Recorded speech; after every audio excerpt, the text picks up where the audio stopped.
Praise the Lord. Hallelujah. చేతులున్న దేవుని స్తోత్రం చెప్తాం. హల్లెలూయా. ప్రభు మిమ్మల్ని దీవించి ఆశీర్వదించి బలపరిచి నడిపించిన దాకా. మరి లెంట్లోని 17వ దినంకి మనం వచ్చి ఉన్నాము. కాబట్టి గత 17 డేస్ నుంచి దేవుడు తన పరిశుద్ధ వాక్యం నుంచి మనతోని అనేక విషయాలు ఆయన మాట్లాడుతూ వచ్చాడు. కాబట్టి దేవుడు మాట్లాడుతూ వచ్చాడు కనుక ఆ విన్న వాక్యాన్ని మనము తిరిగి ఇంటికి వెళ్ళి మనము నెమరు వేసుకుంటూ ధ్యానిస్తూ ఆ వాక్యాన్ని మన జీవితాల్లో మనం ఎట్టి రీతిగా అవలంబించుకోవాలో అట్టి రీతిగా మనం నడుచుకుంటున్నామో ఏమో అని మన అడుగులని మనము సరి చూసుకోవాలి. ఒకవేళ అవసరమైతే వాక్యం చేత ప్రార్థన చేత దేవుణ్ణి వేడుకుంటే సరిదిద్దమని దేవుడు అటువంటి జ్ఞానోదయము మనకు కలుగజేస్తాడు. అటు రీతిగానే వాక్యానుసారంగా మన అడుగులను ఆయన స్థిరపరుస్తాడు. కాబట్టి మన జీవితాల్లో ఎన్నో లెంట్ సీజన్స్ మనం గడిపి ఉన్నాం. ఎప్పుడు చూసినా కూడా లెంట్ సీజన్లో మనం ఎక్కువ సిల్వని ధ్యానిస్తున్నాము అని ఎప్పుడు చాలా మంది తీసుకునే అంశాలన్నీ సిల్వ గురించే తీసుకుంటాం. ఎందుకంటే ఇవి సిల్వ ధ్యానాలు కాబట్టి. అట్టి రీతిగానే చిన్న పిల్లగాడిని స్కూల్లో ఎల్కేజీలో జాయిన్ చేసేసి ఎల్కేజీలోనే మనం ఉండమంటే వాడికి గ్రోత్ వద్దా, వాడికి ఎదుగుదల కావాలి కదా. ఎల్కేజీ నుంచి యూకేజీకి రావాలి, యూకేజీ నుంచి 5 గ్రేడ్స్కి రావాలి. అట్టి రీతిగానే మన జీవితాల్లో కూడా ఎవ్రీ లెంట్ సీజన్ వస్తున్నప్పుడు కొన్ని అంశాలు తీసుకొని సిల్వ గురించి టాపిక్స్ అవి మాట్లాడేసుకొని మనం సరిపెట్టుకుంటే గ్రోత్ ఎక్కడ ఉంటుంది, మనకి ఎదుగుదల ఉందా. ప్రభు నిన్ను నన్ను ప్రేమించాడు, లోకాన్ని ఎంతగానో ప్రేమించాడు, మనని రక్షించుకునే దానికి తన ప్రాణాన్ని దారిపోసాడు. ఆ సిలువ ద్వారా ఆయన నేర్పిస్తున్న అనేక విషయాలు మనం నేర్చుకోగలుగుతున్నామా? అట్టి రీతిగా మనము ప్రభుతోని ఏకమై జీవించగలుగుతున్నాము. అట్టి రీతిగా మన ఆధ్యాత్మికమైన స్థితిలో మనకి దేవునిలో ఎదుగుదల ఉంటుందా? ఒకవేళ లేకపోతే కనుక మనల్ని మనం ఒక్కసారి ఈ లెంట్ సీజన్లో సరి చూసుకున్నాం. ఏంటి అంటే, am I growing in Christ? వయసులో ఎదుగుతున్నాం, దినాలు గడుస్తున్నాయి, సంవత్సరాలు దొరుకుతున్నాయి, కానీ క్రైస్తవులుగా మిగిలిపోవడం కాదు, కానీ క్రీస్తు స్వరూపంలోనికి మార్చబడాలి అని భక్తుడైన పౌలు చెప్తున్నాడు. కాబట్టి సిల్వాన్ని ధ్యానిస్తున్నప్పుడు ప్రభు సిల్వాన్ని మనం ధ్యానించగలిగితే కనుక అనేక విషయాలు తన భక్తుడైన ప్రియుని పౌలుతోని సంఘానికి తెలియపరిచి ఉన్నాడు. ఎట్టి రీతిగా నా సిల్వ మరణము ద్వారా సంఘము నా కొరకు సిద్ధపడాలి, ఎట్టి రీతిగా ఈ పత్రికలను ధ్యానిస్తూ నా యొక్క స్వరూపంలోనికి వాళ్ళు మార్చబడాలి అని దేవుడు తన భక్తుని ద్వారా మనకు ఎన్నో విషయాలు ఆయన తెలియపరుస్తూ ఉన్నాడు. కానీ శ్రద్ధ వహించి మనము వినేవారుగా ఉండదు, కానీ we are not only hearers but we have to be the doers of the word. వాక్యాన్ని వినడమే విని సరిపెట్టుకోవడమే కాదు, కానీ వాక్య ప్రకారం మనము జీవించగలుగుతున్నామా అని మనని మనము సరి చూసుకోవాలి. ఎందుకంటే అంత్యదినాల్లో వచ్చినాము, అపవాది అయిన సాతాను ఎవరిని మృంగుతున్నామా అని గర్జించు సింహం వలె జరుగుతున్నాడు. కాబట్టి కృప ఉంది కదా అని చెప్పి కృపలో మనం మోసపోవడం కాదు. డిసెప్షన్ ఆఫ్ గ్రేస్ నడుస్తుంది ఇప్పుడు చర్చెస్ లో. ఏంటి అంటే దేవుని కృప అని చెప్తున్నారు, కానీ సంఘాన్ని క్రీస్తు యొక్క రాకడ కొరకు సిద్ధపరచలేని వారిగా మనం ఉంటున్నాం. కాబట్టి అట్టి రీతిగా మనము ఉన్నామేమో, అట్టి మోసంలో మనం బ్రతుకుతున్నామేమో. నువ్వు ఏ సంఘానికి వెళ్తున్నప్పటికీ నీకు దేవునిలో ఎదుగుదల లేకపోతే నువ్వు మోసపోతావు. అందుకనే దేవుని వాక్యం చెప్తుంది, మోసపోకూడదు. దేవుడు వెక్కిరింపబడ్డాడు, ఎవడు ఏది విత్తుతాడో అదే కోస్తాడు. ఈరోజు వాక్యం విత్తబడుతుంది, అది నీలో విత్తబడుతుందా? అది నువ్వు విత్తుకుంటున్నావా, లేకపోతే నేను విడిచిపెట్టేవాడుకుంటున్నావా? నువ్వు కానీ వాక్యాన్ని విత్తబడుతున్నప్పుడు ఆ వాక్యాన్ని నువ్వు నీ హృదయంలో చేర్చుకోక, దాన్ని నీ హృదయంలో నువ్వు విత్తుకోకపోతే కనుక అపవాది అయిన సాతాను గురుగుల్ని వాడు విత్తుతాడు. వాక్యం దగ్గర వాక్యాన్ని నువ్వు స్థానం కోల్పోతే కనుక ఈ లోకపరమైనవన్నీ పనికిరామన్నీ దేవుడు మనలో అపవాదమైన మన హృదయంలో వాడు విత్తుతాడు. అందుకనే వాటికి మనకు చోటివ్వకుండా దేవుని వాక్యాన్ని చదువుతూ ఆయన సిల్వని ధ్యానిస్తూ ఆయన సిల్వ మరణము ద్వారా మన జీవితాలకి రక్షణ అనుగ్రహింపబడ్డది అని మనం గుర్తించి ఆ రక్షణని మనం ఎట్టి రీతిగా కొనసాగించాలి, క్రీస్తులో మనం ఎట్టి రీతిగా ఎదుగుదల కలిగి ఉండాలి అని మనం అనేక విషయాలు ఆయన శిల్వ మరణం ద్వారా నుంచి మనం నేర్చుకోవాలి. ఈరోజు నా అంశం ఏంటి అంటే daily life of grace believer. కృపలో ఒక విశ్వాసి భద్రపరచబడుతుండగా ఆ విశ్వాసి ఎట్టి రీతిగా నడుచుకుంటున్నాడు. నువ్వు విశ్వాసివే, కృపలో భద్రపరచబడుతున్నావని గుర్తించాలి. అట్టి రీతిగానే కృపలో నీకంటూ దేవునిలో, దేవుని వాక్యంలో ఎదుగుదల ఉందా అని మనని మనము సరి చూసుకునే వారుగా మనం ఉండాలి. పేతురు రాసిన 2వ పత్రిక 3వ అధ్యాయం 18వ వాక్యంలో ఒకటి ఉంటుంది చూడండి మాట. But grow in the grace and the knowledge of our Lord Jesus Christ. To him be all the glory for to him B both now and for ever all the glory. కాబట్టి ఆ తెలుగులో ఒకసారి చదవండి 18వ వాక్యము. పేతురు రాసిన 2వ పత్రిక 3వ అధ్యాయము 18వ వాక్యం.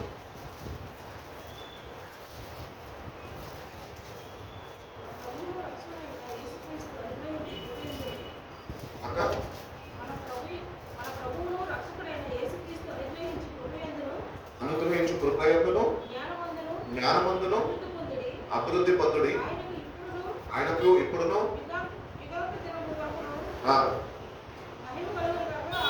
మహిమ కలుగును గాక. ఆమేన్. సో ఇక్కడ ఏమంటున్నాడు అంటే తెలుగులో ఏమన్నాడు ఆ రెండు పదాలని? Grow in the grace and knowledge. Grace and knowledge అంటే కృప ఇంకా జ్ఞానము. దేవుని జ్ఞానము మనకు కావాలి. ఈరోజు జ్ఞానము లేకుండా నా జనులు నశించిపోతున్నారు అని ప్రభు చెప్తున్నాడు. ప్రభు నిన్ను నన్ను ప్రేమించి సర్వాన్ని విడిచిపెట్టి తండ్రితోని సమానమని ఎంచుకోగా ఈ భూమిపైకి పాపలైన మనల్ని రక్షించడానికి ఈ భూమిపైకి వచ్చి ఆ కల్వరి సిలువలో నిన్ను నన్ను ప్రేమించి ఆయన ప్రాణాన్ని కల్వరి సిలువలో దారపోసి రక్తాన్ని చిందిస్తే ఈరోజు ఆ రక్షణని పొందుకున్న దేవుని బిడ్డలే ఈరోజు దేవుని గురించి సరైన జ్ఞానం లేక వాళ్ళు నశించిపోతున్నారని దేవుని వాక్యము మనకు తెలియపరుస్తున్నారు. కాబట్టి జ్ఞానము మనకు కావాలి. We have to grow in the grace and in the knowledge of Jesus Christ. ఆయననే కృపకి ఆధారము, ఆయనకి జ్ఞానానికి మూలమై ఉన్నాడు. కాబట్టి ఆయన ఎందుకు నీ కొరకు ఈ భూమిపైకి దిగి వచ్చాడు, ఎందుకు నిన్ను రక్షించుకోవాలని అట్టి ప్రణాళిక ఆయన కలిగి ఉన్నాడు. అట్టి రక్షణను పొందుకున్న నువ్వు ఆయన హృదయాన్ని, ఆయన హృదయ వాంఛని నువ్వు గుర్తెరిగిన క్రైస్తవుడిగా ఉంటూ నువ్వు నిజంగా ఆ వాక్యాన్ని నీ హృదయంలో చేర్చుకొని నువ్వు ఆయనలో ఎదగలుగుతున్నావు. ఈరోజు బలం పోయిందనుకో చక్కగా బూస్ట్ తెచ్చుకొని మనము పాలలో కలుపుకొని తాగుతాం. ఎందుకు? కొద్దిగా బలాన్ని చేకూర్చుకోవడం. అట్టి రీతిగానే దేవుని దగ్గరకు వస్తున్నప్పుడు కృప ఉంది అని కృపలో మనము నిలిచి ఉండడం కాదు, కృపలో మనము దేవుని కొరకు వర్ధిల్లాలి, దేవునిలో వర్ధిల్లాలి, ఆయన స్వరూపంలోనికి మార్చబడాలి అని భక్తులు చెప్తున్నారు. కాబట్టి ఈ గ్రోత్ అనేది మనకి ఒక బేసిక్ ఎసెన్షియల్. దేవుల్లో రక్షణ పొందుకుంటే సరిపోదు, రక్షణ కొనసాగిస్తున్నామంటే అంటే సరిపోదు. ఎదుగుదల నీకున్నదా? గ్రోత్ అనేది నీకు కావాలి కదా. వయసులో ఎదుగుతున్నావు, ఉద్యోగంలో శాలరీ ఎదుగుతున్నది. ఈ భూపరంగా చూసినట్లయితే కనుక చిన్న ఇంటి నుంచి పెద్ద ఇంటికి వెళ్తున్నాము, చిన్న కారు నుంచి పెద్ద కారు కొనుక్కుంటున్నాము, చిన్న ఫోన్ నుంచి పెద్ద ఫోన్ కొనుక్కుంటున్నాము. కానీ వాక్యంలో మన జీవితాన్ని చూసుకుంటే కనుక ఎదుగుదల అనేది మనకు సరిగ్గా ఉండలేదు. ఎందుకు ఎదగలేకపోతున్నావు? ఏంటి కారణాలు అంటే వాక్యాన్ని నువ్వు సరైన రీతిలో అర్థం చేసుకోవాలి. కాబట్టి వాక్యాన్ని మనము అర్థం చేసుకోవాలి, దేవుణ్ణి అడగాల, ప్రభా నీ జ్ఞానం ఇవ్వు, నీ జ్ఞానము నేను పొందుకొని నీలో, నీ కృపలో నేను ఎట్టి రీతిగా నీ కొరకు ఎదగాలో, నీ స్వరూపంలోనికి చేరాలో నీ సహాయం నాకు దయచేయి ప్రభు అని దేవుడిని అడిగితే కనుక దేవుడు తప్పక సహాయం ఆయన చేస్తాను అని ఆయన తెలియపరుస్తున్నాడు. కొలసీయులకు రాసిన పత్రిక 2వ అధ్యాయం 6వ వాక్యంలో ఒక మాట అంటాడు చూడండి.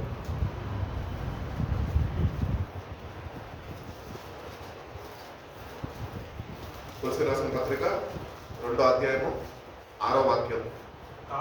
కావున మీరు ప్రభు అయిన క్రీస్తు యేసును అంగీకరించిన విధముగా ఆయన యందు వేరు పారిన వారై ఇంటి వలె కట్టబడుచు మీరు నేర్చుకున్న ప్రకారముగా విశ్వాసమందు స్థిరపరచబడుచు కృతజ్ఞతాస్తుతులు చెల్లించుట యందు విస్తరించుచు ఆయన యందుండి నడుచుకొనుడి. కాబట్టి దేవుడు మనం ఎందుకు పెంచుకున్నాడు అంటే ఆయన యందు ఉండి మనము నడుచుకోవాలంట. మనంతటా మనం నడవడం కాదు, మనకి నచ్చినట్టు మనం నడవడం కాదు, ఆయనతోని కూడా మనం నడుచుకోవాలి. As ye have therefore received Christ Jesus the Lord, so walk in him. ఆయనలో నడుచుకోవడం నేర్చుకోవాలి. చర్చికి నడిపింపబడడం కాదు, ఎవరు నీకు ఫోన్ చేసి చర్చికి వెళ్దామంటే రావడం కాదు. ప్రతిదినము నువ్వు క్రీస్తుతోని నడుచుకునే వాడుగా ఉండగలుగుతున్నావా? అందుకే నడుచుకున్నా ఎవడైనా నన్ను వెంబడించిన కోరినాడలా వాడు సిలువను ఎత్తుకొని వాడు నన్ను వెంబడించాలి. ఈరోజు నిజంగా ఆయనతో నడుచుకోవాలని మనం పెంచుకున్నాం. ఆయన ఈ రక్షణ అనుగ్రహించినది మనకు. అందుకే మన ఇష్టానుసారంగా లోకంలో తిరగనికి కాదు, ఆయనలో నడుచుకునే దానికి ఈ రక్షణ మనకి ఇచ్చాడు. ఎందరైతే ఆయనలో నడుచుకుంటారో వాళ్ళు మాత్రమే రక్షణను పొందుకుంటారు. ఈరోజు మనము ఈ భూ సంబంధంగా ఈ భూపరంగా మనం రక్షణ పొందుకున్నాము, కానీ నిజమైన రక్షణ దేవుడు అనుగ్రహించబోతుండగా ఆ సాల్వేషన్ డే అనేది ఆ విమోచించబడిన దినము ఒకటి రాబోతున్నది కనుక ఆ దినము దేవుడు నీకు నిజంగా రక్షణను అనుగ్రహించాలి అంటే కనుక జీవిస్తున్న నువ్వు ఆయనలో నడుచుకోవడం నేర్చుకోవాలి. ఈరోజు ఆయనలో మనం ఎంతమంది నడుచుకుంటున్నాము? నిజంగా నడుచుకోగలుగుతున్నామా? అట్లీస్ట్ నడుచుకోలేని వారుగా మనం ఉంటున్నాము, కానీ ప్రయత్నిస్తున్నాము. ప్రతిదినము వాక్యము చదివి దేవుని దగ్గర మోకరించి దేవుని సహాయాన్ని అడిగితే కనుక దేవుడు నీ ప్రయత్నించే ప్రయత్నాన్ని ఆయన విజయవంతము చేస్తాడు. ఈరోజు మనం ఏమి చేయకుండా రక్షింపబడ్డాం కదా అని చెప్పేసి సరిపెట్టేసుకుంటే నువ్వు పొందుకున్న రక్షణ అది విలువ లేదుగా నీ జీవితంలో అది మిగిలిపోతుంది. కాబట్టి రక్షణ చాలా విలువైనది. అందుకనే ప్రభు కూడా భక్తుల ద్వారా తెలియజేస్తున్నాడు ఏంటంటే మీరు విలువ పెట్టి కొనబడ్డవారు, మీరు మీ సొత్తు కాదు, మీరు ఆయన సొత్తు అని చెప్తున్నాడు. కాబట్టి మనము దేవునిలో నడుచుకునే వారిగా ఉండాలి. మొట్టమొదటి ఏమన్నాడంటే you have to grow in the grace and in the knowledge of Jesus Christ. Second ఏమంటున్నాడంటే you have to walk in him. నువ్వు ఆయనలో నడిచేవాడిగా నువ్వు ఉండాలి. ఆయనలో నడవడం అంటే ఏంటి? వాక్యాన్ని సరైన రీతిలో అర్థం చేసుకొని మన జీవితాన్ని వాక్యానుసారంగా మార్చుకొని నడుచుకోవడం. So are we really walking in him today? నిజంగా క్రీస్తులో మనం నడుచుకోగలుగుతున్నాం. ఆయన నిన్ను నన్ను ప్రేమించి నేనే మార్గము సత్యము జీవము అయి ఉన్నాను అని ఆయన తెలియపరుచుకొని వ్యక్తపరుచుకొని ఆయన వచ్చాడు. ఆ మార్గంలో మనం ఉంటున్నాము. అటు రీతిగా వాక్యాన్ని చదివి వాక్యాన్ని ధ్యానిస్తున్న మనము నిజంగా ఆ మార్పుని చెందగలుగుతున్నాము. ఆ మారు మనసు అనేది దేవుడిని అనుగ్రహించబోతున్నాడు. వాక్యాన్ని ధ్యానిస్తుండగా, ప్రార్థిస్తుండగా, పశ్చాత్తాపడుతుండగా నిజంగా మార్పుని దేవుడిని ఇలా కలగజేయగలుగుతున్నాడు. అటు మార్పు కొరకు దేవుని దగ్గరికి నువ్వు రాగలుగుతున్నావు. నామకార్థ క్రైస్తవుడుగా ప్రతి లెంట్ సీజన్ ప్రభు దగ్గరికి రావాలా? ఒక ఏమంటారు అందరూ చేస్తారు కదా, ఏమంటారు ఒక 40 days దీక్షల్లో ఉంటారు కదా, అట్టి రీతిగా దీక్షల్లో ఉన్నట్టు నువ్వు ప్రభు దగ్గరికి వస్తున్నావేమో. ఈ 40 days గడిపేస్తే అయిపోయింది నా క్రైస్తవ భక్తి అనుకుంటున్నామో. లేదు, నువ్వు ఆ మార్గంలో ఆయనతో నడుచుకునేవాడుగా నువ్వు ఉంటున్నావా అని నిన్ను నువ్వు సరి చూసుకోవాలి అని దేవుడు ఎంతగానో ఆయన తెలియపరుస్తాడు. Spiritual growth happens through daily fellowship with God and obedience to his word. కాబట్టి ఆత్మీయ ఎదుగుదల నీకు ఎట్టి రీతిగా అనుగ్రహింపబడుతుంది అంటే నువ్వు ప్రతిదినమందు ఆయనతో సావాసంలో ఉండాలి, అనగా వాక్య ధ్యానంలో ఉండాలా. అట్టి రీతిగానే వాక్యానికి విధేయత చూపిన వాడుగా నువ్వు ఉన్నప్పుడే నీకు ఆత్మీయ ఎదుగుదల అనేది దేవుడి దగ్గర అనుగ్రహించగలుగుతాడు. కాబట్టి స్పిరిచువల్ గ్రోత్ అనేది ప్రతి ఒక్కరికి కావాలి. నించొని బోధిస్తున్నా మాకైనా, కింద కూర్చొని వింటున్నా మీకైనా ఆత్మీయ ఎదుగుదల ప్రతిదినము మనకి కావాలి. అందుకని యేసుప్రభువు వారు కూడా అన్నారు కదా పరలోక ప్రార్థనలో, నేడు మా అనుదిన ఆహారం నాకు దయచేయు. Every day God wants to feed you spiritually. Spiritual ఫుడ్తోని దేవుడు నిన్ను ప్రతిదినము ఆయన పోషించాలని ఆశపడుతున్నాడు. కానీ మనము ఈ లోకపరమైన ఆహారం అనేది నడిచిపోతున్నాం. ఆత్మీయ ఆహారము భుజించలేని వారిగా మనం ఉంచుతాం. అందుకనే స్పిరిచువల్ గ్రోత్ కొరకు నీకు డైలీ ఫెలోషిప్ విత్ గాడ్ కావాలి. అట్టి రీతిగానే వాక్యానికి విధేయత, obedience to the word of God కూడా నీకు కావాలి. నీకు fellowship with the God and obedience to the word of God నీలో ఉన్నప్పుడే నీకు స్పిరిచువల్ గ్రోత్ అనేది దేవుడు ఇవ్వగలుగుతాడు. ఆత్మీయ ఎదుగుదల అప్పుడు వస్తుంది. కాబట్టి every believer begins with salvation, but God's desire is growth. అందరూ విశ్వాసులు రక్షింపబడ్డాము అనుకుంటారు, కానీ దేవుని చిత్తం రక్షింపబడ్డం కాదు. రక్షింపబడ్డ నువ్వు ఎదగడము దేవుని చిత్తం. హల్లెలూయా. కాబట్టి వీ నీడ్ గ్రోత్. దేవుడిని అడగాల, ప్రభా ఆత్మీయ ఎదుగుదల నాకు అనుగ్రహించయ్యా, నీ మీద నేను ఎట్టి రీతిగా సంపూర్ణంగా నేను ఆధారపడి జీవించాలో నువ్వు నాకు నేర్పించయ్యా అని మన దేవుడిని అడిగితే కనుక దేవుడు తప్పక సహాయం చేస్తాడు. Spiritual growth requires prayer, Bible study, surrender, worship. Without growth believers remain spiritually week. కాబట్టి ఇవి నీకు ఈ రిక్వైర్మెంట్స్ ఇవి నువ్వు అలవర్చుకోకపోతే, ప్రార్థన ఒకటి, వాక్య ధ్యానం ఒకటి, వాక్యము చదివిన నువ్వు నీ జీవితాన్ని నువ్వు ఆయనకి సమర్పించుకోకపోతే, నువ్వు ఆయనని ఆరాధించేవాడుగా లేకపోతే కనుక నువ్వు బిలీవర్గానే మిగిలిపోతావు, కానీ స్పిరిచువల్లీ వీక్గా ఉండిపోతావు. కాబట్టి స్పిరిచువల్లీ మనము స్ట్రాంగ్ కావాలి. అంతరంగ పురుషుడు ప్రతిదినము నూతనపరచబడాలి. దేవుడు మనల్ని ప్రేమించాడు, తన ఆత్మని మనలో వచ్చాడు. ఆత్మ ఎదుగుదల కోరుకుంటున్నాడు మన దగ్గర నుంచి. ఆత్మ ఎదుగుదల మీద మనం శ్రద్ధ వహిస్తే కనుక నిజంగా మనము ఆత్మలో వర్ధిల్లుతున్నాం. అందుకని భక్తుడైన పౌలు కూడా అంటాడు కదా, ఏమంటాడు? ప్రియుడా, నువ్వు అన్నింటిలో వర్ధిల్లుచున్నట్లు ఆత్మలో కూడా నువ్వు వర్ధిల్లు. Are you really growing in the grace and the knowledge of God? ఒకవేళ లేకపోతే కనుక దేవుని దగ్గర ప్రశ్న మనము నేటి నుంచి ప్రార్థన, వాక్య ధ్యానము సంపూర్ణంగా ఆయనకి సమర్పించుకునే విషయంలో సమర్పించుకోవడము, అటు రీతిగానే దేవునికి చెందవలసిన వర్షిప్, ఆరాధన మనం చేసేవారుగా ఉన్నప్పుడే మనకి స్పిరిచువల్ గ్రోత్ అనేది దేవుడు ఇవ్వగలుగుతాడు అంటున్నాడు. హెబ్రీయులకు రాసిన పత్రిక 5వ అధ్యాయము 12వ వాక్యంలో అంటాడు వీడు ఒక మాట. 5వ అధ్యాయము 12వ వాక్యం హెబ్రీయులకు రాసిన పత్రిక.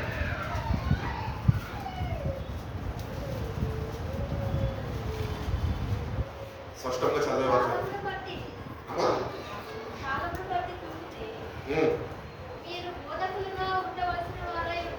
మీరు బోధకులై ఉండవలసిన వారు ఉండగా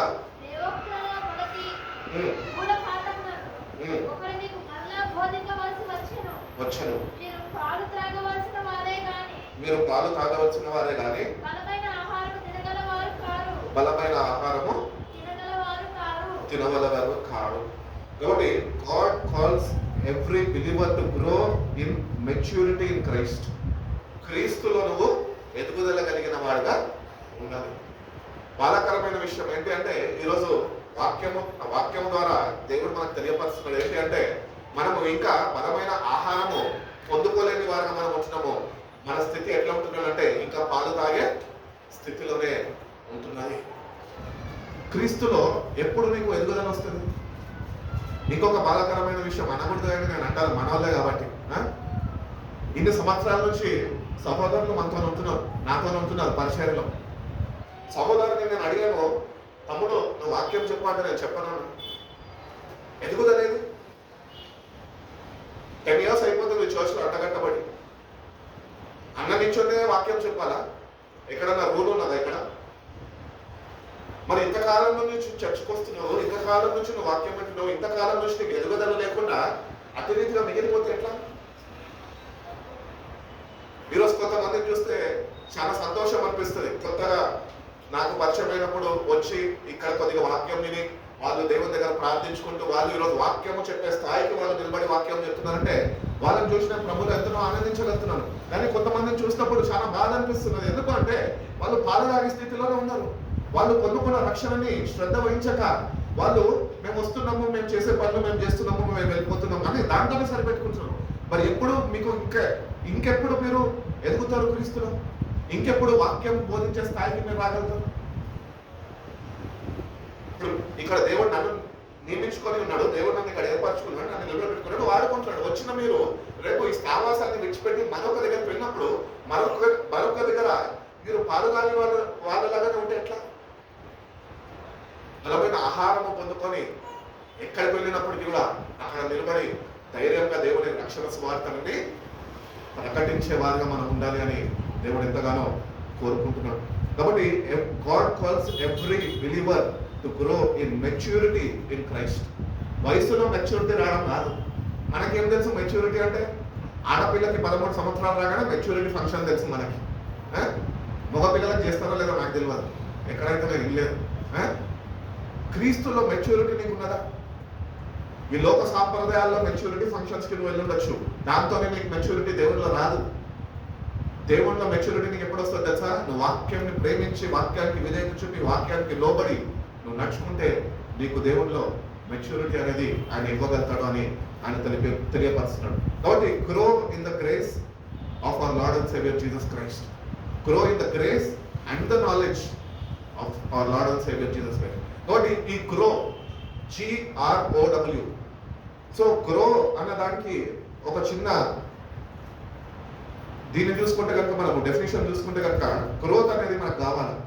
గ్రోత్ అంటే G stands for get on to your knees and pray. మోకరించి ప్రార్థించు. G stands for growth.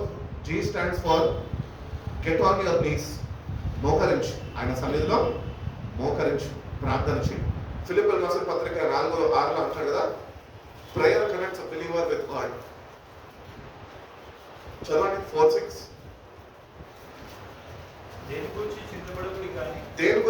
చింతపడనుడి గాని ప్రతి విషయంలోనూ ప్రార్థన విజ్ఞాపనల చేత కృతజ్ఞతాపూర్వకంగా మీ విన్నపములను దేవునికి తెలియచేయుడి.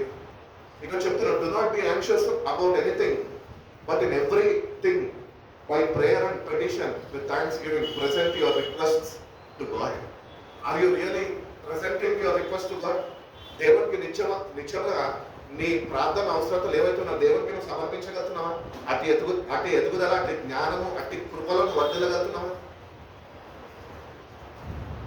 దేని గురించి మీరు చింతించద్దని వాక్యం చెప్తుంది. 365 రోజులకి 365 సార్లు పరిశుద్ధ గ్రంథము చెప్తున్నది, మీరు రేపటి గురించి చింతించద్దు. కానీ చింత మనలోనే అవుతున్నది. అదే ఒక పెద్ద వింత మనకి. కాబట్టి చింతించద్దు అని దేవుడు వాక్యం చెప్తుండగా, do not be anxious about anything. ఏది ఏమైనప్పటికీ నీ జీవితం ప్రభుత్వం సరిగ్గా ఉందా అది చూసుకో. పక్కన వాళ్ళ విషయాలను పట్టించుకో. నీ రక్షణ నీది. పక్కన వాళ్ళ దాంట్లో దూరి నీ రక్షణ నువ్వు నిర్లక్ష్యం చేసుకో. కాబట్టి నీ రక్షణ విషయంలో నువ్వు నిజంగా దేవుడు కోరుకుంటున్న గ్రోత్ నీకు కావాలి అంటే కనుక G stands for get on your knees and pray. అందుకనే ప్రార్థన గురించి ఈ ఎగ్జాంపుల్ ఇస్తున్నాడు. ఏం ఎగ్జాంపుల్ అంటే, మీరు దేని గురించి కూడా చింతించద్దు, but everything prayer and petition with thanksgiving. నీ ప్రార్థన విన్నపాలు దేవునికి నువ్వు అర్పించాలి. కృతజ్ఞతాస్తుతులతో, ప్రభువా నాకు ఇచ్చిన జీవితంలో ఈ కష్టాలు ఉన్నాయా, ఈ కష్టాలన్నింటినీ దగ్గరికి నేను తీసుకొస్తున్న, వీటికి ఒక పరిష్కారం నాకు దయచేయి అని నువ్వు మోకరించగలుగుతా. ఆయన సన్నిధిలో నీ తలను ఆయన వైపు ఎత్తి ఆయన అనుగ్రహిస్తున్న సహాయాన్ని పొందుకోగలిగితే కనుక దేవుడు తప్పక గ్రోత్ అనేది నీకు అనుగ్రహిస్తాడు. G అయిపోయింది. R కోసం GR స్టాండ్స్ ఫర్ 2 తిమోతి 2:15 చూడండి.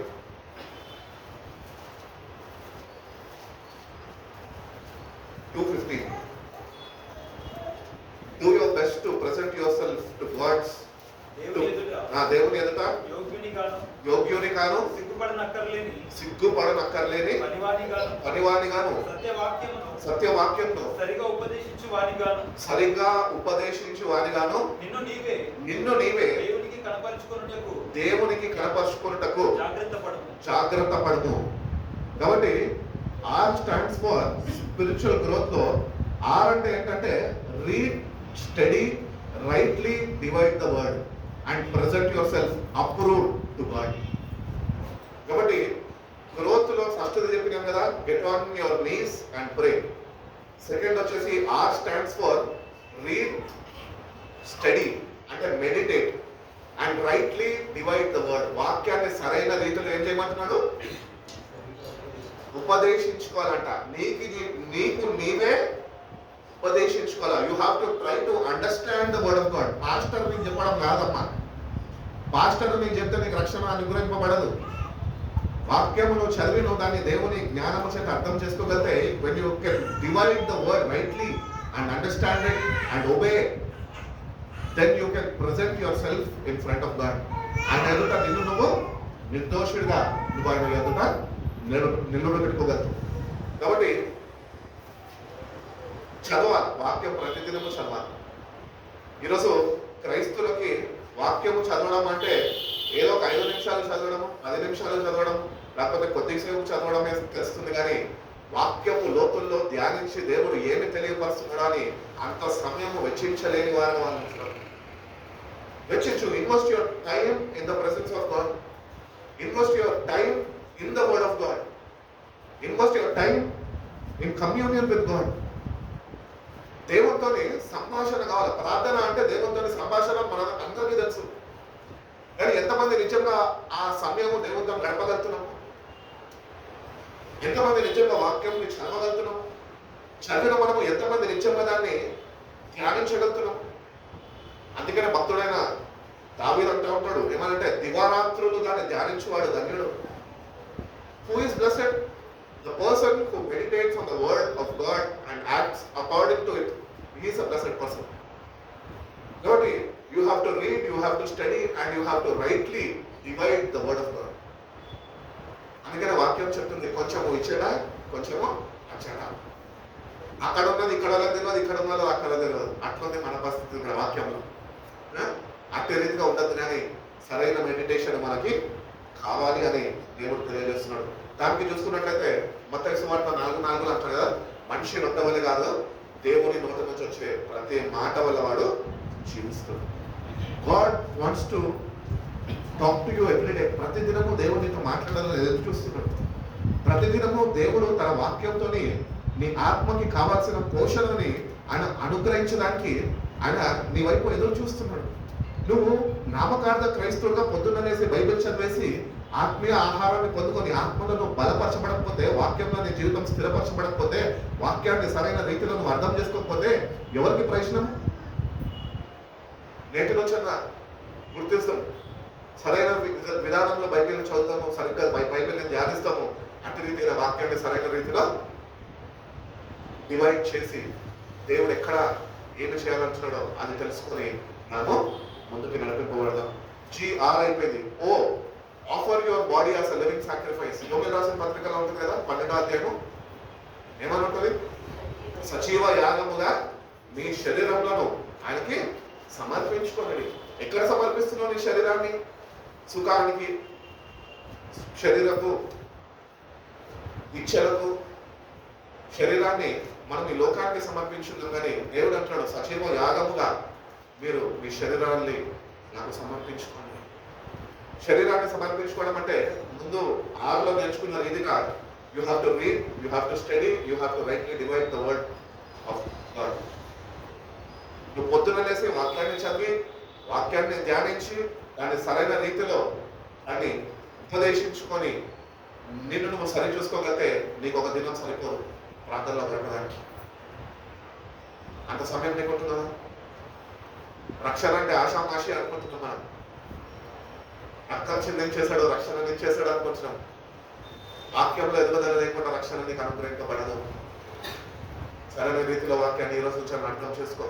సరైన రీతిలో ప్రభావ వాక్యాన్ని నేను అర్థం చేసుకొని నాకు ఇచ్చిన ఈ జీవితంలో నా శరీరాన్ని నీ కొరకు సజీవ యాగముగా నేను సమర్పించుకొని నువ్వు అనుగ్రహిస్తున్న ఆత్మీయ ఆహారము చేత పోషింపబడుతూ అంతరంగ పురుషుడు నూతన పరచబడుతూ నేను ముందుకి కొనసాగి కృపను నాకు దయచే ప్రభువాని దేవుడు అడిగితే కనుక దేవుడు తప్పక మనకి సహాయం చేస్తాడు. ఒబీడియన్స్, సరెండర్ కావాలి మనకి. వినగానే విధేయత చూపాలి మనం. Obedience, God requires obedience. కానీ మన దగ్గర ఏముంటున్నది? డిసొబీడియన్స్ ఉంటున్నది. నేను ఎన్నోసార్లు చెప్పినాను చర్చ్లో మన పిల్లలకి ఏంటి? Obedience comes from God, but disobedience comes from devil. వాక్యం చదువుతున్నాం, నిజంగా లోబడుతున్నామా? లోబడని కూడా చేస్తుంది సాతాను, అది డిసొబీడియన్స్. వినే వరకు సరిపెట్టుకో అంటది, అది డిసొబీడియన్స్. అది నువ్వు అవలంబించుకో అని దేవుడు చెప్తుంటే విని విడిచిపెట్టు అని చెప్తుంది, అది డిసొబీడియన్స్. ఆ డిసొబీడియన్స్ నీలో ఉంటున్నదేమో ఈరోజు. అదే నువ్వు పతనానికి గురి చేస్తా. జాగ్రత్త. నేటిగా ఒబీడియన్స్, సరెండర్ నీకు కావాలి అంటున్నాడు. రోమీయులకు రాసిన పత్రిక 6:13 ఒక మాట అంటాడు చూడండి.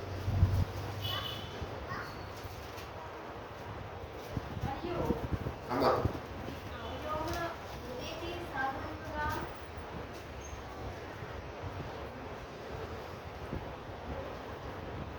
Do not offer the parts of your body to sin as instruments of wickedness, but rather offer yourselves to God as those who have been brought from death to life, and offer the parts of your body to Him as an instrument of righteousness. మరియు మీ అవయవములను దుర్నీతి సాధనములుగా పాపమునకు అప్పగింపకుడి. అయితే మృతులలో నుండి సజీవులం అనుకొని మిమ్మల్ని మీరే దేవునికి అప్పగించుకోండి. మీ అవయవములను నీతి సాధనములుగా దేవునికి అప్పగించుడి. This is living sacrifice. అంటే శరీరంతో మనము ఆలోచన ద్వారా, చూపు ద్వారా, తలంపు ద్వారా, అలవాట్ల ద్వారా పాపము చేస్తున్నాం. అది దేవుడు మన దగ్గర నుంచి కోరుకుంటలేదు. కానీ నీతికి ఏమంటున్నాడు? నీతి సాధనములుగా నీ శరీరం ఉండాలంట. అట్టి రీతిగా నువ్వు దాన్ని సరి చూసుకోవాలి. ఇన్స్ట్రుమెంట్స్ ఆఫ్ రైచియస్నెస్ అంటున్నాడు. Let your body and your parts in the body be a source for God to be instrument of righteousness. దేవుని దృష్టిలో అంగీకారమైన వారిగా మనము ఉండాలి. ప్రతిదినము వాక్యము ఎందుకు చదవాలి అంటే, వాక్యము మన పాపంని ఎత్తి చూపుతుంది. నీలో ఉన్న తప్పిదాన్ని అది సరిదిద్దుతుంది. ప్రతిదినము మనం చదువుతున్నప్పుడు మనకి వాక్యము సహాయపడుతూ ఉంటుంది. ఎందుకంటే వాక్యమే దేవుడై ఉన్నాడు. ఆ వాక్యము మనం ప్రతిదినము చదువుతుండగా మనకి ఎదుగుదల అనేది దేవుడు ఇస్తాడు. అందుకనే భక్తుడైన పౌలు కూడా అంటాడు కదా, ఏమంటాడంటే మీరు వాక్యము చేత ఉతుక స్నానము చేయబడాలి. ప్రతిదినము స్నానం చేస్తాం. మనం ఎండాకాలం వస్తే 3 సార్లు చేస్తాం. వాక్యం చేత ఉతుక స్నానం చేయబడుతున్నావా? ప్రతిదినము నీ హృదయాన్ని వాక్యంతో కడగమని ప్రభుని అడుగుతున్నావా? మమ్మల్ని లేకపోతే కనుక నేటి నుంచి అన్న హృదయ పరీక్ష అనేది పెట్టుకో. వాక్యము చేత నీ హృదయంలో ఉన్న కల్మషాన్ని, పాపాన్ని వాక్యము చేత కడగలుగుతున్నావా? అట్టి రీతిగా ఉండగలిగితే కనుక దేవుడి యొక్క సహాయాన్ని తప్పక పొందుకుంటాం. ఒకటి ఓకొచ్చినాం కదా, you have to be living sacrifices. W stands for worship in spirit and in truth. ఆత్మతోను సత్యముతోను ఆయనని ఆరాధించే వారిగా మనం ఉండాలి. ఇది గ్రోత్ అంటే. సో G stands for ఏం చెప్పినా, get on to your knees and pray. R stands for read, study and rightly divide the word. O stands for offer your bodies as living sacrifices. And W stands for worship in spirit and in truth అంటున్నాడు. యోహాను సువార్త 4:24 మన ఆదివారం కూడా మనం చదువుకున్నాం కదా, ధ్యానించున్నాం కదా. దేవుణ్ణి ఆరాధించేవారు ఆత్మతోనూ సత్యముతోనూ ఆయనని ఆరాధించాలి. మత్తయి సువార్త 22:37 చూడండి ఒకసారి.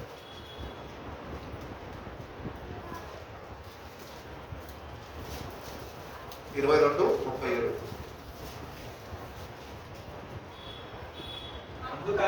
అందుకు ఆయన నీ పూర్ణ హృదయంతోను, నీ పూర్ణ ఆత్మతోను, నీ పూర్ణ మనస్సుతోను నీ దేవుడైన ప్రభువును ప్రేమింపవలెనన్నదే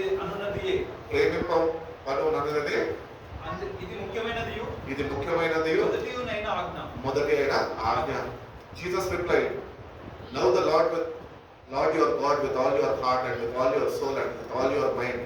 This is the first and greatest commandment. This is the greatest commandment which God has given. Are you really loving the Lord?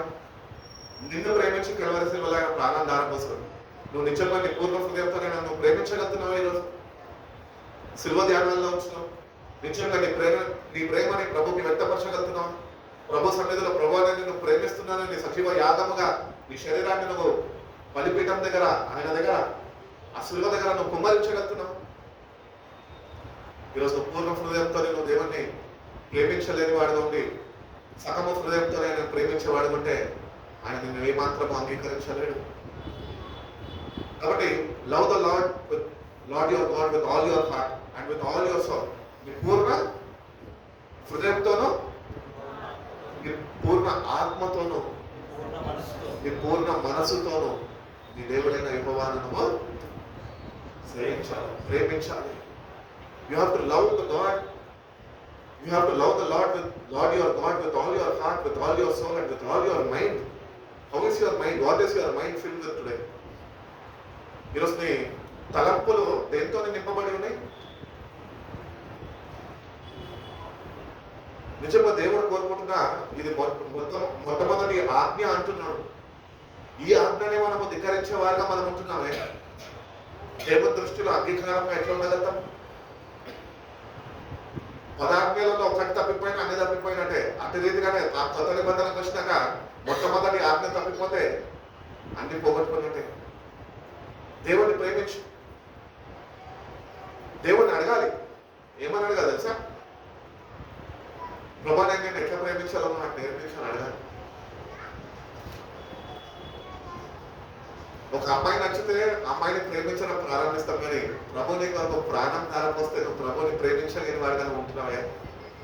ఎంత దౌర్భాగ్య స్థితిలో వచ్చావు.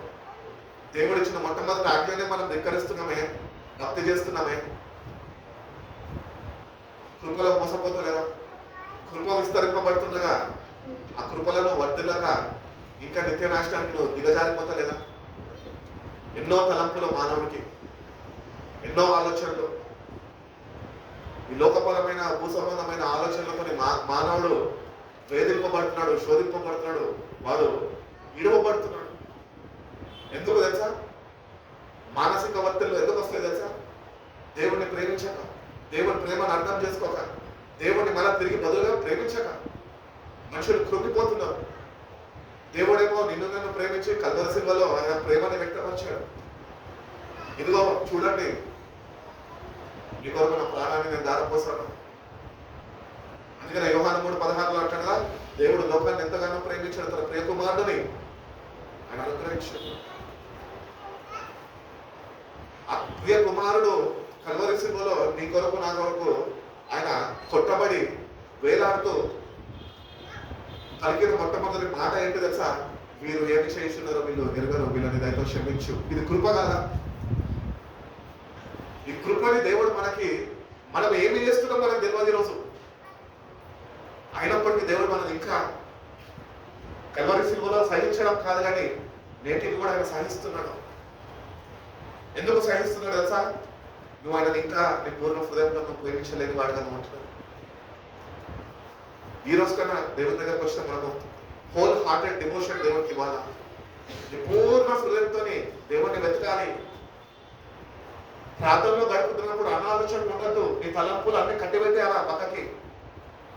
కేవలం దేవుడు ఏమి ఇవ్వబోతున్నాడు, ఏమి మాట్లాడబోతున్నాడు అని ఒక మంచి మనస్సాక్షితో దేవుని దగ్గరికి రావాలి. ఆయన నాకు ఏమి నేర్పించబోతున్నాడు, ఏ వాక్యముతో నా జీవితాన్ని సరిదిద్దబోతున్నాడు, ఆ మంచి మనస్సాక్షితో నువ్వు దేవుని దగ్గరికి వస్తే కనుక నీ పూర్ణ హృదయంతో నువ్వు ఆయన చేరుకోగలితే కనుక ఆయన జీవితాన్ని బాగు చేయగలుగుతాడు. ఇలా సకల హృదయంతో వచ్చే క్రైస్తవులు ఎక్కువైపోయినారు. ఆత్మతోనూ సత్యంతోనూ ఆరాధించే వాళ్ళు లేకపోయారు. కాబట్టి మన జీవితాలు ఎట్టి రీతిగా నడిపింపబడుతున్నాయి. మోసపోతున్నామా? లేకపోతే నిత్యంగా దేవుణ్ణి ఆత్మతోనూ సత్యముతోని మనం ఆరాధించగలుగుతున్నామా? పూర్ణ హృదయంతో ఆరాధించమని దేవుడు కోరుకుంటున్నాం. నేటి నిమిషంలో ఒకటి జ్ఞాపకము చేసుకుందాం, గుర్తు పెట్టుకుందాం. ఏంటంటే దేవుడి సన్నిధికి వెళ్తున్నప్పుడు నీ వ్యక్తిగత జీవితంలో కానీ నీ సావాసంలో కానీ ఒకటి గుర్తించు, నేను పూర్ణ హృదయంతో ప్రభు దగ్గరికి వెళ్ళగలుగుతున్నానా? లేకపోతే ఇంట్లో ఉన్న కష్టాలన్నింటితో నేను ప్రభు దగ్గరికి వస్తున్నానా? బాధలు ఎవరికి లేవండి? అందరికీ ఉన్నాయి. కన్నీళ్ళు ఎవరికి లేవు? అందరికీ ఉన్నాయి. కానీ ప్రభుని బట్టి ధైర్యం తెచ్చుకో. ఈ లోకాన్ని నేను జయించి ఉన్నా అన్నాడు ప్రభు. నువ్వు జయించలేకుండా నీకు ఉంటున్న ఒత్తిళ్లను బట్టి, నీకున్న మానసిక ఒత్తిళ్లను బట్టి నువ్వు ప్రభుని పూర్ణ హృదయంతో ప్రేమించలేని వాడుగా ప్రభు దగ్గరకు వస్తున్నావే. ఏం చేయగలుగుతాడు ప్రభు? నేను ఏమి చేయలేడు. నేటి నుంచి ఉన్న పూర్ణ హృదయంతో మనము దేవుని దగ్గరికి వచ్చే వారుగా మనం ఉండాలి. కాబట్టి worship in spirit and truth, దానికి 2 వాక్యాలు మనం చూసుకున్నాం. ఒకటి ఏంటంటే ఇప్పుడు చదువుకున్నాం కదా, నీ పూర్ణ హృదయంతో whole hearted devotion, loving God completely. దేవుణ్ణి తప్ప వేరే వాళ్ళని ప్రేమించద్దు. దేవుణ్ణి మొట్టమొదటిగా నువ్వు ప్రేమించాలి. అందుకనే ప్రకటన గ్రంథంలో అంటాడు, ఏమంటాడంటే నేను నీ మీద ఒక నిందమోపబోచున్నాను, ఎందుకంటే నువ్వు మొదటి ప్రేమను నువ్వు కోల్పోయినావు. నువ్వు దేవుని కన్నా ఎక్కువ నీ భార్యను ప్రేమించినా, నీ తల్లిని ప్రేమించినా, నీ పుట్టిన వాడిని ప్రేమించినా నువ్వు దేవుని ప్రేమించలేని వాడుగా నువ్వు మిగిలిపోతావు. ఫస్ట్ దేవుడు తర్వాత ఎవరన్నా కానీ, తల్లి కానీ తండ్రి కానీ ఎవరన్నా కానీ దేవుని తర్వాతే. అందుకని అంటున్నాడు, నీ పూర్ణ హృదయంతో నేను దేవునికి ప్రేమించాలి అని అంటున్నాడు. అదే రీతిగా మనం చూసుకున్నట్లయితే హెబ్రీయులకు రాసిన పత్రిక 13వ అధ్యాయము 15వ వాక్యంలో ఒక మాట ఉంటుంది చూడండి.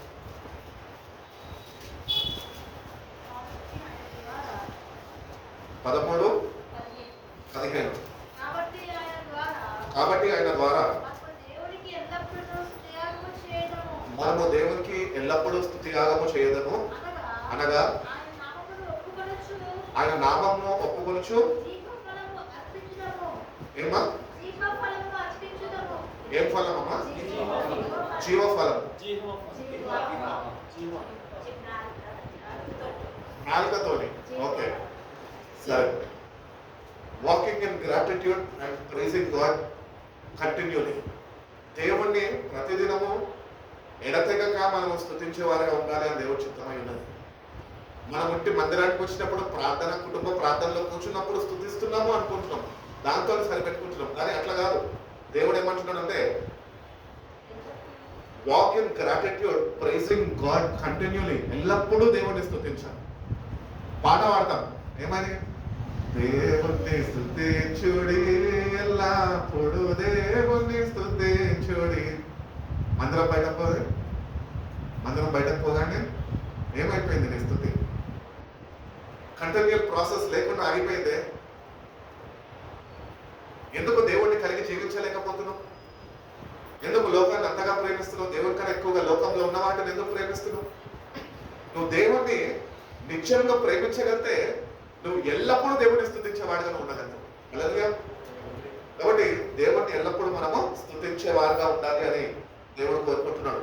అదే రీతిగానే witnessing to others, glorifying God publicly. మత్తయి సువార్త 5:16 ఉంటుంది చూడండి ఒక మాట.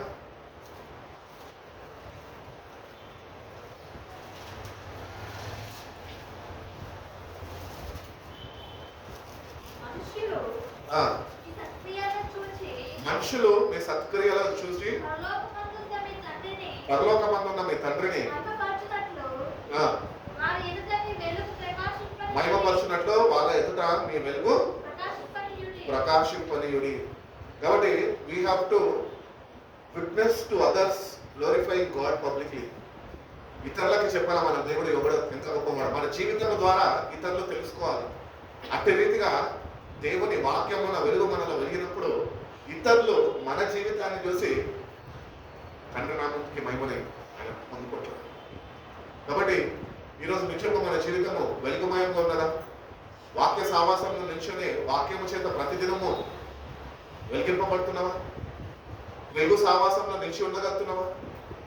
ఒకవేళ లేకపోతే కనుక బయట నుంచున్న అటు సావాసంలో నేను కూడా నిలవాలని కోరుకుంటున్న ప్రభా, నిన్ను నేను అందరికీ ప్రచురపరిచేవాడిగా, నీ నామాన్ని నేను మైకపరిచేవాడిగా, అందరి ఎదుట నీ కొరకు నేను ధైర్యంగా నిలబడి ఒక సాక్షిగా నేను వాడబడే కృపలు నాకు దయచేయ ప్రభు అని దేవుడిని వాడితే కనుక దేవుడు తప్పక నీకు సహాయం చేస్తాడు. Willing obedience, honouring God through actions. యోహాను సువార్త 14వ అధ్యాయం 15వ వాక్యం చూడండి.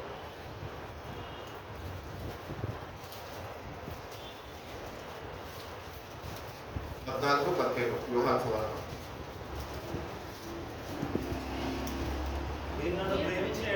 మీరు నన్ను ప్రేమించిన ఎడల నా ఆజ్ఞలను గైకొందురు. కాబట్టి if you love me you will obey what I command. నేను ఏది చెప్తానో అది నువ్వు చేస్తావు, లోబడతావు, విధేయత చూపుతావు. నువ్వు ఈరోజు దేవుడిని ప్రేమిస్తున్నావా? ఎన్నోసార్లు ఎన్నో విధాలుగా దేవుడు తన వాక్యం ద్వారా మనతో మాట్లాడుతున్నాడు. మనం నిజంగా ఆయన మాట్లాడి ఆయన వాక్యాన్ని అందజేస్తుండగా హెచ్చరికలు ఆయన మనం హెచ్చరిస్తుండగా కొన్ని జాగ్రత్తలు మనకు తెలియపరుస్తుండగా అవి నిజంగా మన హృదయంలో చేర్చుకొని వాటికి విధేయత చూపి మనము మన ప్రేమని నిరూపించుకోగలుగుతున్నాము దేవునికి. అందుకని అంటున్నాడు, if you love me you will obey what I command you. నేను చెప్పినది నువ్వు లోబడాలి, అప్పుడే నీ ప్రేమ రుజువు అవుతుంది నా దగ్గర. కాబట్టి దేవుడిని ప్రేమించే విషయంలో ఎట్లా ఉంటున్నాము? ఒబీడియన్స్ ఉందని వాక్యం వినే వరకే సరిపెట్టుకుంటున్నాం, కానీ దానికి లోబడని కనుక అనుకుంటాం. ఈ లోబడని వారు ఎవరు తెలుసా? దేవుని మీద తిరుగుబాటు చేసేవారు. అంత మాత్రమే కాక దేవుణ్ణి ప్రేమించలేని వారు బైబిల్ చెప్తుంది. అంటే దేవుణ్ణి ప్రేమించడము నేటి నుంచి మనము ప్రారంభిస్తాం, మనకు అలవరుచుకుందాం, పాటిస్తాం. దేవుని నేను ఎట్లా ప్రేమించాలో నాకు నేర్పించుకోవాలి దేవుని అడిగితే కనుక దేవుడు తప్పక సహాయం చేస్తాడు. అటు రీతిగానే వెయిట్ ఆన్ ద లార్డ్, దేవుని మీద ఆధారపడ్డం నేర్చుకోవాలి. యెషయా గ్రంథంలో అంటాడు కదా 40వ అధ్యాయం 31వ వాక్యము ఏమంటాడు?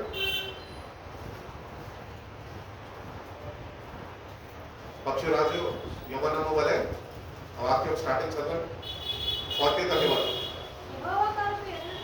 యెహోవా కొరకు ఎదురు చూచుడి, యెహోవా కొరకు ఎదురు చూచువారు నూతన బలం పొందుదురు.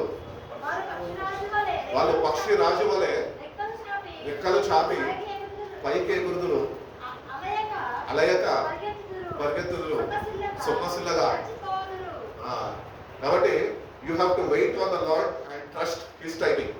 ఆయన సమయము కొరకు నువ్వు కనిపెట్టుకునే వాడదనమాట.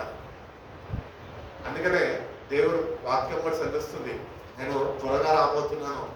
వాక్యం అదే సెలవిస్తుంది, ఏంటంటే మీరు కనిపెట్టుకొని ఉండండి నా రాకపోరకు అంటున్నాడు ప్రభు. యెహోవా కొరకు నిజంగా కనిపెట్టుకుంటున్నావా? నువ్వు యెహోవా కొరకు కనిపెట్టుకునే వ్యక్తిగా ఉంటే కనుక సంఘంలో నువ్వు నూతన బలం పొందుకుంటావు. పక్షిరాజు వలె భక్తుడైన పౌలు తెలియజేస్తున్న రీతిగా క్రీస్తుతోని కూడా నువ్వు లేపబడిన వాడు అయితే పైన ఉన్న వాటిని వెతుకుతావు.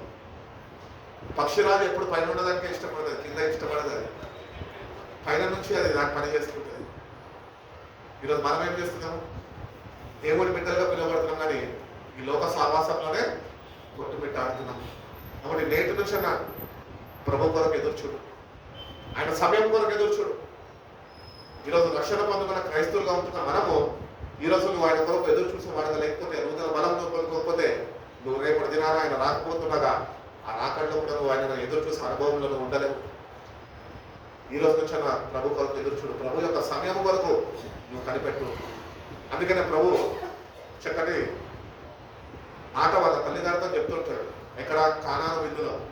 ఏమనంటే ద్రాక్షారసం అయిపోయిందంటే నా సమయం ఇంకా రాలేదు. కానీ ఇక్కడ ప్రభు తెలియజేస్తున్నాడు, నా సమయము అతి త్వరలో ఉన్నది, కనిపెట్టుకో, నూతన బలం పట్టుకో, పక్షిరాజు వలె పైన వాటిని వెతుకు. ఈ లోకము శాశ్వతం కాదు, ఎవరు శాశ్వతం కాదు. ఎవరు నీతోనే రాలేదు, ఎవరు నీతోనే రారు. కనిపెట్టుకో ప్రభు కొరకు. అతి త్వరలో రాబోతున్నాడు. బయట చూస్తే ప్రపంచంలో యుద్ధ వాతావరణాలు, ఒక దేశం నుంచి ఇంకొక దేశము, అమెరికా ఇంకా ఇస్రాయెల్ ఇరాన్ మీద యుద్ధం చేస్తే ఇప్పుడు అదే 3 దేశాలు కలిసి 8 దేశాలకి యుద్ధము వ్యాపించి ఉన్నది. ప్రపంచ యుద్ధము ఎప్పుడు, 3వ ప్రపంచ యుద్ధము ఎప్పుడు విరుచుకోపడతారన్న ఒక భయంలో దేశాలు, రాజ్యాలు వణికిపోతున్నాయి. కానీ క్రైస్తవులకి మనకు ఒక శుభప్రదమైన నిరీక్షణ దేవుడు ఇచ్చాడు. ఏంటంటే సంఘం కొరకు ఆయన రాబోతున్నాడు. ఆయన కొరకు ఎదురు చూసే వారి కొరకు ఆయన రాబోతున్నాడు. ఎవరైతే కనిపెట్టుకొని ఉంటారో వాళ్ళ కొరకు ఆయన రాబోతున్నాడు. ఆయన రావడము వీళ్ళని తీసుకొని ఆయన వెళ్ళిపోతాడు. 3వ ప్రపంచ యుద్ధం ప్రారంభమైంది. కాబట్టి ఈ అత్యధికాల్లో ఉంచడము నిశ్శబ్ద దేవుని కొరకు ఎదురు చూసే అనుభవం లేకుంటున్నారా? కనిపెట్టుకుంటున్నా ప్రభు యొక్క సమయం కొరకు నేటి నుంచి కనిపెట్టుకునే వాడుగా నువ్వు ఉండాలి అంటున్నాడు. కాబట్టి ఈ స్పిరిచువల్ గ్రోత్ అనే దానిలో మనం కొన్ని విషయాలు చూసుకున్నాం. కాబట్టి spiritual growth requires daily commitment. ప్రతిదినము ఒక తీర్మానమును కలిగి ఉండాలా. Believers grow through prayer, scripture study, surrender to God, worship and obedience. కొలసీలు రాసిన పత్రిక 1వ అధ్యాయం 10వ వాక్యం చూసి మనం ముగించేస్తాం. కొలసీలు రాసిన పత్రిక 1వ అధ్యాయము 10వ వాక్యం. అందుచేత ఈ సంగతి వినిన నాటి నుండి మేమును నీ నిమిత్తము ప్రార్థన చేయటం మానక మీరు సంపూర్ణ జ్ఞానమును ఆత్మ సంబంధమైన వివేకమును కలవారును ఆయన చిత్తమును పూర్ణముగా గ్రహించిన వారై ప్రతి సత్కార్యములో సఫలమగుచు దేవుని విషయమైన జ్ఞానమందు అభివృద్ధి పొందుచు అన్ని విషయములలో ప్రభువుని సంతోషపెట్టునట్లు ఆయనకు తగినట్టుగా నడుచుకొనవలెననియు ఆనందముతో కూడిన కూడిన పూర్ణమైన ఓర్పును దీర్ఘశాంతమును కనపరచునట్లు ఆయన మహిమ శక్తిని బట్టి సంపూర్ణ బలముతో బలపరచబడవలెననియు తేజోవాసులైన పరిశుద్ధ స్వాస్థ్యంలో పాలివారమగుటకు మనలను పాత్రులుగా చేసిన తండ్రికి మీరు కృతజ్ఞతాస్తుతులు చెల్లింపవలెననియు దేవుని బ్రతిమాలుచున్నాను. కాబట్టి ఈ భక్తులందరూ వాళ్ళు క్రీస్తు కొరకు శ్రమపడ్డారు. అంత మాత్రమే కాక సంఘాల్లో చేర్చబడే ఆత్మల నిమిత్తము వాళ్ళు క్రీస్తు ఎదుట వాళ్ళు ప్రతినిత్యము ప్రార్థన చేస్తున్నారు. ఎంత ప్రయాసం చూడండి ఒక ఆత్మ రక్షింపబడాలంటే. నమ్మకుండా రక్షణ కాదు, దాని ఎంత బాగా ప్రయాస కావాలి. ప్రయాస పడుతున్న చాలా మంది మన రక్షణ నిమిత్తము. నేటికి కూడా ద మాస్టర్ ఆఫ్ ప్రేయర్ యేసు ప్రభునే తండ్రి కుడిపాఠశాల కూర్చొని ఈరోజు నీ కొరకు ప్రార్థన చేస్తున్నాడు. యేసు ప్రభు ఎవరు తెలుసా? ఆయన ప్రార్థన నేర్పించేవాడు. ఆయన మీ కొరకు ఈరోజు ప్రార్థన చేస్తున్నాడు. ఈరోజు భక్తులు దేవుని వాక్యాన్ని, సత్యవాక్యాన్ని మనకిచ్చి మన జీవితాన్ని సరిదిద్దుకోమని మన నిమిత్తము వాక్యం అందించింది కాకుండా మన నిమిత్తము దేవుని యొక్క ప్రార్థన చేస్తున్నాం. విజ్ఞాపన కర్తలు, they are interceding for you in the presence of God. దేవుని సన్నిధిలో నీ నిమిత్తము వాళ్ళు విజ్ఞాపన ప్రార్థనలు చేస్తున్నారు. కాబట్టి నేటికి ఈరోజు కృపలో మనము కాపాడబడుతున్నాము. లేకపోతే మన జీవితాలు, మనకుంటున్న బతుకు మనం ఇప్పటికీ ఏమాత్రము కాపాడబడని వారం, ఎప్పుడో చచ్చిపోవాల్సిన వారం. కానీ ఎంతో మంది భక్తుల ప్రార్థనలు మనకు తోడుగా ఉన్నాయి కనుకనే ఈరోజు ప్రార్థన నేర్పరినే మన ప్రభునే ఈరోజు తండ్రి కుడిపాక్షాన్ని కూర్చొని ఆయన మన నిమిత్తము ప్రార్థన చేస్తున్నాడు కనుకనే ఇంకా పొందుకున్న రక్షణని మనం కొనసాగించగలుగుతున్నాం ముందుకి. కాబట్టి ఈ విషయాల్లో మనం చాలా శ్రద్ధ వహించి ఎట్టి రీతిగా మనము నడుచుకుంటున్నాము, నిజంగా దేవుని ఎదుట యోగ్యకరమైన రీతిగా మనము నడుచుకుంటున్నామా? That he might walk worthy of the Lord అంటూ all pleasing. The Christian life is journey of continual growth in grace. కృపలో ప్రతిదినము క్రైస్తవుడు వాక్యము చేత పోషింపబడుతూ ఎదగాలంట. వాక్యము చేత పోషింపబడుతూ ఎదుగుదల కావాలి క్రైస్తవుడికి. కృపలో వర్ధిల్లా. మనం కృపలో ఏమవుతున్నాము? ఇంకా ఎండిపోతున్నాము.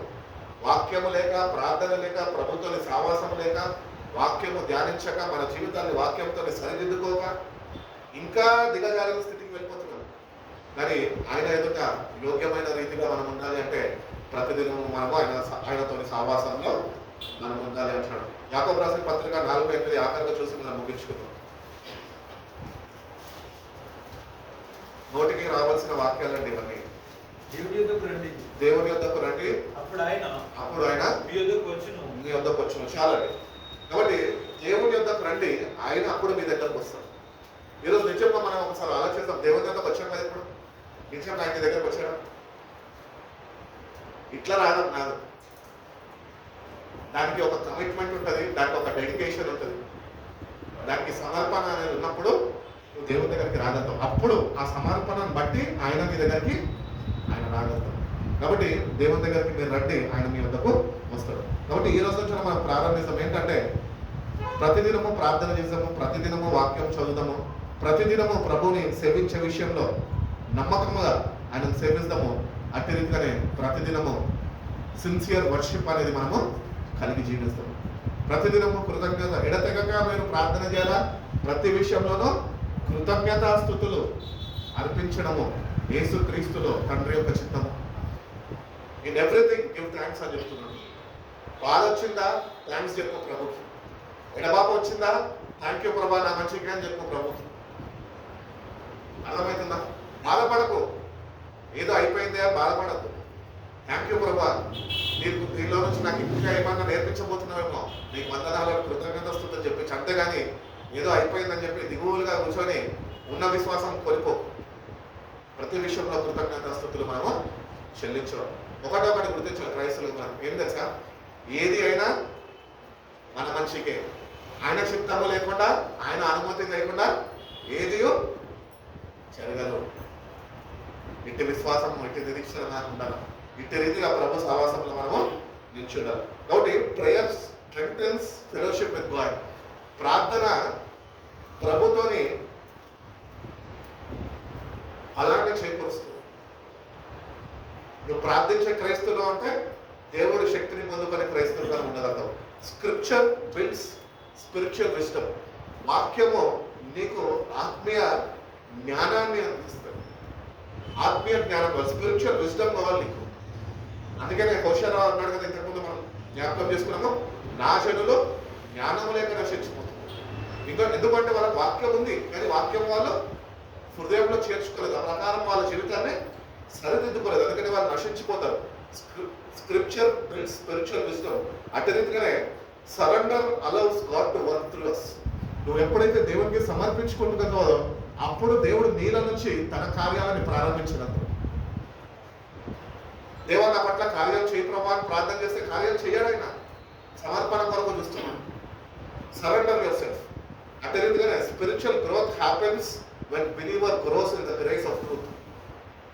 కృపలో నువ్వు సత్యంలో వర్ధిల్లుతేనే నీకు ఎదుగుదల అనేది ఉంటుంది. కాబట్టి ప్రభు దగ్గరకు వచ్చి మనము ఈ శిల్వ ధ్యానాల్లో నిజంగా మనము ప్రభులో ఎదుగుతున్నామా, లేకపోతే ఆ శిల్వను చూసి అయ్యా పాపం యేసయ్య నా కొరకు చనిపోయిన కన్నీళ్లు దాచేసి మళ్ళీ వెళ్ళిపోతున్నామా? క్రీస్తు దేవుని గురించిన సంపూర్ణ జ్ఞానము మీకు కావాలని భక్తులు చెప్తున్నారు. ఎట్లా వస్తుంది జ్ఞానం? చర్చకు వస్తే ఆదివారం సర్వీస్కి ఎంత వస్తారు? ఒక పిల్లగాడిని కాలేజ్లో జాయిన్ చేసి అడ్మిషన్ రోజు పంపించి లాస్ట్ డే ఫేర్వెల్ రోజు పంపించి ఎగ్జామ్స్ రాయాలంటే వాడు ఏమవుతాడు చెప్పాలి? ఫెయిల్ అయిపోతాడు. ఎందుకంటే సంవత్సరం మొత్తం ఏ పాఠాలు అయితే వాడు వినాలో అది వినలేవాడు. ఎగ్జామ్ రాజానికి అయితే వచ్చేస్తాడు, ఫెయిల్ అయిపోయాడు. మన జీవితాలు కూడా అంతే. ఆదివారం చర్చకి వస్తాము, శుక్రవారం ప్రార్థనకు వస్తాము, శనివారం ప్రార్థనకు వస్తాము, జీవితాన్ని సరిపెట్టుకుంటాము, భక్తిని ముందుకు కొనసాగిస్తా అనుకుంటాము. పోగొట్టుకుంటావు రక్షణను, ఇంటి పుణ్యానికి. నీ అజ్ఞానం వల్ల నువ్వు పోగొట్టుకుంటావు. Grow in the word of God, grow in the grace of God. నేటి నుంచి ప్రభులో ఎదుగుదాము. ప్రభు కృపని మనకి ఇంకా విస్తరింప చేస్తుండగా ఆ కృపలో మన జీవితాన్ని సంపూర్ణంగా ఆయన సమర్పించుకొని, ప్రభా ఈ కృపలో వర్ధిల్లే వాడిగా నా జీవితాన్ని స్థిరపరిచే, అనుభవించిన రక్షణని నేను పొందుకున్న, నేను అనుభవించుతూ నన్ను కాపాడుకునే కృపను నాకు దయచేయ ప్రభా అని దేవుడిని అడిగితే కనుక దేవుడు తప్పక సహాయం చేస్తాడు. అట్టి గ్రోత్, అట్టి ఎదుగుదల దేవుడు మనకి అనుగ్రహిస్తాడు. దేవుడు అటువంటి కృప మనందరినీ అనుగ్రహించి మనల్ని బలపరిచి నడిపించుకున్నాక కళ్ళు మూసుకుందాం, ప్రార్థన చేసుకున్నాం. సతీష్ ప్రార్థన నడిపిస్తాం.